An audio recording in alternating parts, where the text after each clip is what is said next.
ধরতে পারিস? হ্যাঁ, তুই যে বসছিস ওখানে পাটি ধরবি?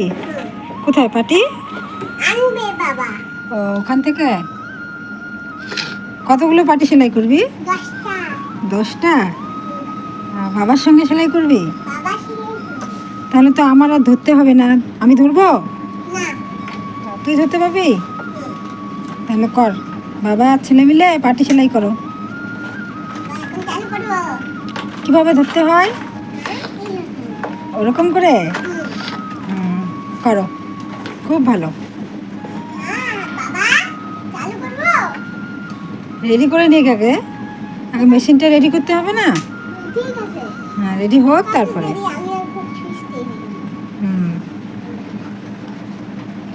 পাটি সেলাই করে বাবা আর ছেলে।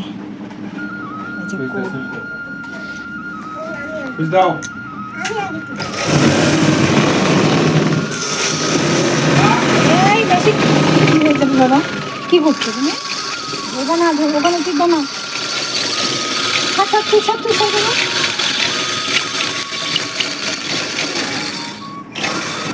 শুভ সকাল বন্ধুরা, কেমন আছো সবাই? তোমাদের আশীর্বাদে আমার মোটামুটি চলে যাচ্ছে। তো আজকে আরেকটা নতুন ব্লগে তোমাদের সবাইকে জানাই অনেক অনেক স্বাগত। আর আমি বলছি কোচবিহার জেলা থেকে মেনু। আমার এই নতুন ব্লগ তোমরা দেখো, তোমাদের ভীষণই ভালো লাগবে। তো আজকে নিয়ে এলাম আরেকটি নতুন ব্লগ, মানে একদমই অন্যরকম। সেটা হলো পাটি সেলাইয়ের। এই যে দেখো, আমাদের পাটি সেলাই চলছে। এখন হলো সিজন পাটি সেলাইয়ের।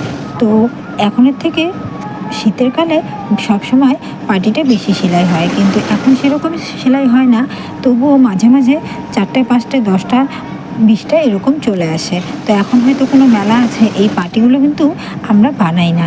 এই পাটিগুলো যাদের পাটি তারা কিনে দিয়ে যায়, আর আমরা তার মুড়িগুলোতে এই যে লাল কাপড়টা আছে সেই লাল কাপড়টা লাগিয়ে সেলাই করে দিই। আর এটাতে এক একটা পিস এক এক রকম দাম। কোনোটার 20 টাকা, কোনোটা আবার 30 টাকাও আছে, কোনোটা 15 টাকাও আছে। তো সেগুলো পাটির সাইজ হিসাবে। পাটি যদি খুব ছোট হয় তাহলে 15 টাকা, আর পাটি যদি খুব বড় হয় তাহলে 30 টাকা, আর মাঝারিটা হলে 20 টাকা।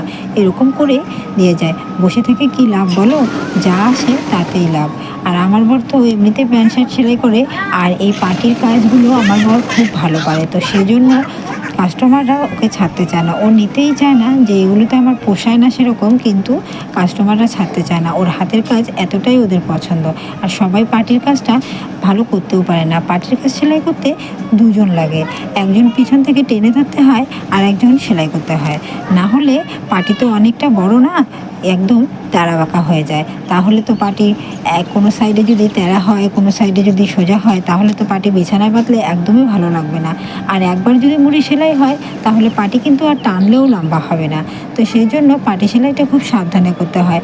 তাই কাস্টমাররা যে কোনো লোককে পাটি সেলাই করতে দিতে চায় না। এর বাবা অনেক দিন আগে থেকেই পাটি সেলাই করে, মানে আমার বর। তো সেই জন্য সবাই ওকেই বিশ্বাস করে ওর কাছেই পাটিটা সেলাই করে, যে তুই খুব ভালো পারিস, তুই সেলাই করে দে। ও নিতে চায় না, আমাদের অন্য কাজ আছে। তো এমনিতেই তো ডিউটি করে, ডিউটির ফাঁকে ফাঁকে যতটুকু সময় পায় ততটুকু সময়ই পাটিটা সেলাই করে। পাটি সেলাই থেকে আমাদের প্যান্ট শার্ট এগুলো বানায়। তো এটা ছাড়তে চায় না জন্য এটাও করে। তো এই যে কথা বলতে বলতে দেখো, আমরা দুজনে সেলাই করছি। ও সেলাই করছে আর আমি পিছন থেকে টেনে ধরছি, না হলে পাটিটা লম্বা হয়ে যাবে বা তেড়া বাঁকা হয়ে যাবে, আর তাহলে পাটির সৌন্দর্যটাই নষ্ট হয়ে যাবে। এভাবে পাটি সেলাই করতে হয়।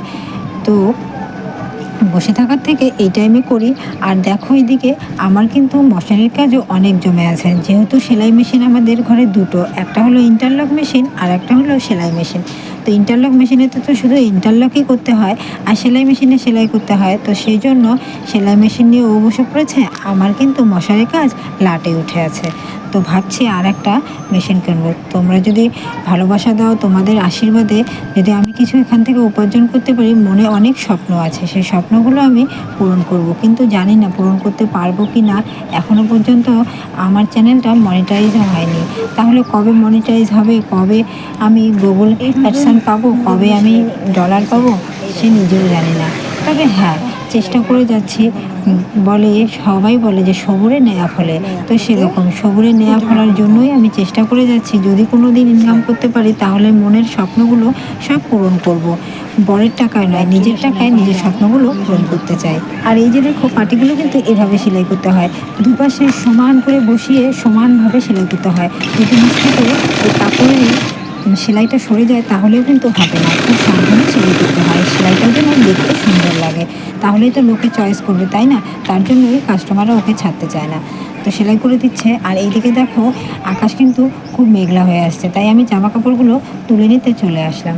যে একটা পাটি সেলাই করে চলে এসেছি জামা কাপড় তুলতে। বৃষ্টি এলে এই শুকনো জামা কাপড়গুলো সব ভিজে যাবে। আর দেখো, আমার বাড়ির সামনেটা খরা দিনে কত সুন্দর লাগে, কি সুন্দর ওখানে বসে আমরা গল্প করি, আড্ডা দিই। আর বর্ষা দিনে এতটাই দুরবস্থা হয়ে গেছে, নিচে নামতেও ইচ্ছে করে না। আর এই যে এখানেও কিছু জামা কাপড় আছে, বিছানায় চাদর মেলে দিয়েছি, সেগুলো নিতে চলে এসছে। বৃষ্টি এলেই সব শেষ। তো আর কথা না বলতে না বলতেই বৃষ্টি কিন্তু হুড়মুড়িয়ে চলেও এসেছিলো। তো সেটা তোমরা দেখতেই পাবে, আমার ব্লগটা দেখতে থাকো, তাহলেই দেখতে পাবে। এই যে বৃষ্টির জন্য ও পাটিটা সব গুটিয়ে নিল, না হলে তো ভিজে যাবে। আর ওই যে দেখো, আরও কিন্তু আমাদের 3টে পাটি সেলাই করা বাকি আছে, সেই 3টে সেলাই করা হলে তাহলে কমপ্লিট হয়ে যাবে। মোট 10টা পাটি ছিল। এই জামা কাপড় তুলে নিলাম, তুলে নিয়ে এখন চলে যাচ্ছি ঘরে জামা কাপড়গুলো রাখতে। দেখো, মনে হচ্ছে না যে বৃষ্টি হবে না, আকাশটা পরিষ্কার, কিন্তু না, একদমই না। এই লাস্ট পাটিটা সেলাই করতে বসেই বৃষ্টি চলে আসবে।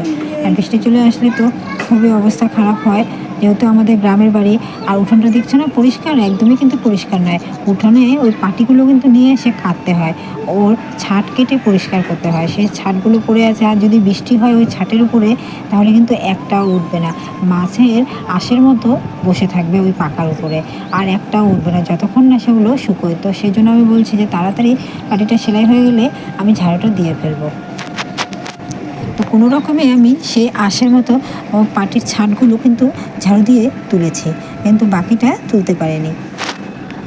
আর না, কথা বলতে না বলতেই এই যে দেখো বৃষ্টি চলে এসছে।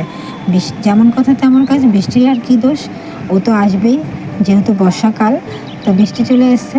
তো আমি ক্যামেরাটা এদিকে অন করে তোমাদেরকে দেখাচ্ছি। দেখো, রাত কিন্তু হয়নি, আর বৃষ্টি বলতে এরকম হয় ঝিমঝিমুনি বৃষ্টি, খুব একটা না। প্রথমে আসলো হুড়মুড়িয়ে, তারপরে ঠান্ডা হয়ে গেল। আর এই যে দেখো আমার ঘরের কাজ, ঘরের অবস্থা দেখলে মনে হয় মাথায় হাত দিয়ে কান্না করি। আর এই সাইডে ছিল মেশিনটা, এই যে মেশিনটা বের করা হয়েছে, তাই ঘর তো একদম অগোছালো হয়ে আছে। তো ভাবলাম মেশিন যখন বের হয়েছে তাহলে ওই জায়গাটা পরিষ্কার করে নেওয়া যাক।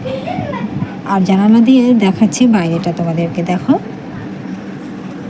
সত্যি কথা বলতে কোনো কোনো দিন না ভীষণ ইচ্ছা করে যে কেউ যদি আমার কাজগুলো একটু করে দিত আজকে, তাহলে আমি একটু বসে থাকতে পারতাম। কিন্তু কপালে সেই সুখটা নেই, কে বা কার কাজ করে দেবে। তো ঘরের অবস্থা দেখে মাথা ব্যথা করছে।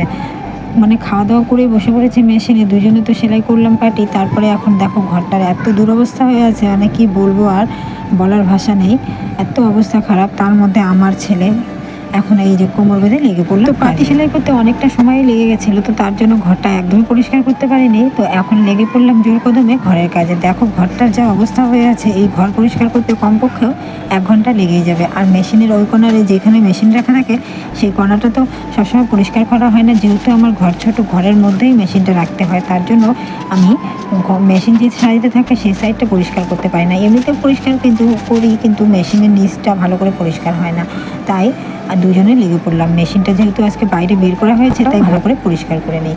এই যে বিছানায় উঠে পড়লাম, বিছানার দেখো দুরবস্থা করে রেখেছে ছেলে। আর ছেলে সবসময় বিছানার এই হাল করে, এখনই সব পরিষ্কার করব, একটু পরে দেখবো যে আসে। তো এই হলো আমার অবস্থা। তো দেখো এখন বিছানাটা পরিষ্কার করে নিচ্ছি। ও মা গো, দেখো কি কাণ্ড, বিছানা পরিষ্কার করতে বিছানার নিচ থেকে 500 টাকার একটা নোট পেয়ে গেলাম। সেটাই ভালো করে, নোটটা পেয়ে তো আমি ভীষণই খুশি হয়ে গেলাম, আর বললাম যে এই যে দেখো আমি 500 টাকা পেয়েছি। এখন আমার বড় বলছে যে এটা ওরই টাকা, কিন্তু টাকাটা কিন্তু আমি রেখেছিলাম। এটা হলো আমার মশারি সেলাইয়ের প্রথম ইনকাম। তো সেই টাকাটা আমাকে নিয়ে এসে দিয়েছিল, আমি বিছানার নিচে কোনো রকমে রেখে দিয়েছিলাম। বরের মনটা বুঝলাম, বর বললো এটা আমারই। দেখো ঘরের কি হাল, ভেবেছিলাম যে একটা এই কোণারে র্যাক বানাবো, যার উপরে থাকবে মেশিন, আর নিচে থাকবে মেশিনের যত জামা কাপড় আছে, যত সেলাইয়ের কাজ আছে সব কিছু। কিন্তু আমার ঘরটা এতটাই ছোট, সেটা বসানোর মতো জায়গা নেই। কোথায় যে বসাবো তার কোনো জায়গা নেই, তো সেই জন্যই নিয়ে আসছি না। না হলে আমি কবে একটা র্যাক নিয়ে আসতাম, তাহলে সব কিছু ওর ভিতরে রাখলে ঘরে এত অগোছালো হতো না। কিন্তু দুঃখের কপাল আমার যে ঘরে জায়গা নেই, একটুও জায়গা নেই। আরেকটা রুম না বানানো পর্যন্ত আমার এই দুর্দশা যাবে না। তো সেটাই ঠিক করছি, আর সব বস্তার মধ্যে ভরে ভরে রাখছি। আর এইদিকে দেখো আমার মানে জামা কাপড়ের লাট, সেটা নিয়ে বসে পড়লাম ভাঁজ করতে। ভাঁজ করে সব গুছিয়ে ঘরটা একটু পরিষ্কার করে নিই, তারপরে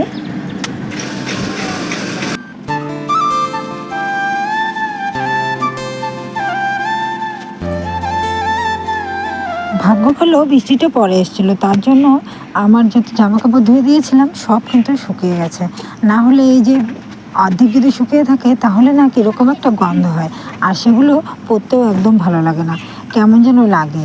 এই গন্ধটা এতটাই বিশ্রী, তার জন্য সব জামা কাপড় আমার শুকিয়ে গেছে, খুবই ভালো হয়েছে। সেই জামা কাপড়গুলোই সব ভাঁজ করে ঘরটাকে গুছিয়ে রাখছি। ছোটো ঘর হোক না কেন, যদি সব কিছু গুছিয়ে গেছিয়ে রাখা যায় তাহলে ছোটো ঘরও রাজপ্রাসাদ মনে হয়, তাই না বন্ধুরা? তো তার জন্য আমি ঘরটা সুন্দর করে গুছিয়ে রাখছি। আর আমার বরের এইদিকে দেখো মেশিনের জায়গাটা পরিষ্কার করে মেশিনটা সেট করেও রেখেছে, আর সেট করা হয়ে গেছে। আর এই যে ঘরটাও আমার একদম পরিষ্কার করা হয়ে গেছে, বিছানাটা পরিষ্কার করেছে। ওহো, ওখানে তো ড্রেসিং টেবিলের বোতলগুলো পরিষ্কার করা হয়নি, বোতলগুলো অগোছালোই রয়ে গেছে। তো আর এখানে আছে আমার মশারির কাজ, চেয়ারে রেখে দিয়েছি সব, রাখার জায়গা নেই, তো তার জন্য চেয়ারেই রাখছি সব। ওগুলো এখন সেলাই করতে বসবো। আর এই যে দেখো আলনাটাও গুছিয়ে নিয়েছি কোনো রকম করে। তো যেহেতু সন্ধ্যা লেগেই গেছে, আমার উঠোনটাও ঝাড়ু দিতে হবে। বৃষ্টি তো নেমেই এসছে, তো বৃষ্টি ছাড়লে আমি উঠোনটা পরিষ্কার করে নেবো, না হলে বাড়িটা একদমই ভালো লাগে না। যেহেতু আমাদের গ্রামের বাড়ি, আমাদের কিন্তু বাড়িতে ঢুকেই সবার প্রথমে উঠোনটাই পড়ে, তারপরে আমাদের ঘরে ঢুকতে হয়। টাউনের বাড়ির মতো তো নয়, উঠোন নেই, শুধু গ্রিল খুলে ঘরে ঢোকা। আমাদের তো গ্রামের বাড়ি, তো তার জন্য উঠোনটা পরিষ্কার করে, এই যে দেখো উঠোন, বাড়ি ঘর, বারান্দা কি অবস্থা হয়ে আছে, এগুলো এখন আমি পরিষ্কার করে ঝাড়ু দিয়ে নেব। আর কথা বলতে না বলতেই কাজও কিন্তু চুটকি মেরে হয়ে গেছে। সত্যি যদি এইভাবে হতো তাহলে তো কোনো কথাই ছিল না। সব কিছু পরিষ্কার আমার হয়ে গেছে, আর দেখো সন্ধ্যাও লেগে গেছে। এখন আমি কিন্তু হাত পা ধুয়ে বাতি দিতে যাব। পরিষ্কার যখন হয়ে গেছে, কাজকর্ম কমপ্লিট হয়ে গেছে, এই যে আকাশটাও পরিষ্কার হয়ে গেছে। সামান্য বৃষ্টি হয়ে শুধু উঠোনটাই ভেজালো, আর কোনো কাজের কাজ কিচ্ছু হলো না। কিন্তু হ্যাঁ বন্ধুরা, এরকম করে কিন্তু সারা রাতে বৃষ্টি হয়েছে, একদম সকাল অবধি। এই যে দেখো সকালবেলা উঠেও দেখি সেম পরিমাণে বৃষ্টি হচ্ছে, উঠোনটা ক্যাতক্যাতে করে রাখছে। অন্য কিছু হয়নি, যে জল জমেনি, কিন্তু উঠোনটা ভিজে আছে। ভালো লাগে না, ভিজে উঠোনে পাতা পড়লে পাতাটাও উঠতে চায় না। তো কি আর করা যাবে, ঝাড়ু তো দিতে হবে। বাকি হয়তো হাতে করে, তার জন্য যদি বেশি জল হয়, জলে থাকলে কোথায় শাড়ি পরতে দেখি না চলে যায়। হ্যাঁ, আমি নাইটি পরে ভিডিও করি, যার কারণ আমি কিন্তু বাড়িতে খুব একটা শাড়ি পরে কমফোর্টেবল ফিল করি না। তারপর আমাকে নানান কাজ করতে হয়, আর যেহেতু আমার ঘরের ভিতরে কলপার নেই, সবসময় কলপারে যেতে হয়। শাড়ির নিচটা ভিজে একদম, নাইটি পরে কোথাও যাওয়া যায়, শাড়ি পরতে হয়, শাড়ি গুজে রাখা যায়। শাড়িটা কিন্তু উঁচু করলে একদম কাজ করতে অসুবিধা হয়, শাড়ি পরে আমি কাজ করতে অসুবিধা হয়। তার জন্য আমি বাড়িতে কাজ করি, আমার বেশি করি। আর এখানে ওখানে কোথাও ঘুরতে গেলে তখন কিন্তু আমার প্রায় 1 ঘন্টার মতো লেগে গেছে এই ঝাড়ু দিতে।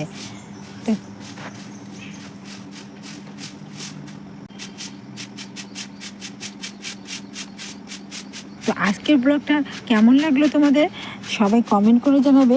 আর সবাই আমাকে একটু ভালোবাসা দিবে, আর আমার একটু পাশে থাকবে, তাহলে আমি যাতে আরও নতুন নতুন ভিডিও বানাতে আর একটু উৎসাহ পাই। আর তোমরা যদি কমেন্ট না করো তাহলে কিন্তু আমি একটু উৎসাহ পাই না, বা ইচ্ছেও করে না ভিডিও বানাতে। একটু যদি কেউ কমেন্ট করে তাহলে ভালো লাগে, যে না আমার ভিডিও সবাই দেখছে, ভালো লাগছে, তো তার জন্য আরও নতুন নতুন কিছু ভিডিও দেওয়ার চেষ্টা করব। তো সবাই ভালো থেকো, সুস্থ থেকো। আজকের মতো এই পর্যন্তই, সবাইকে নমস্কার।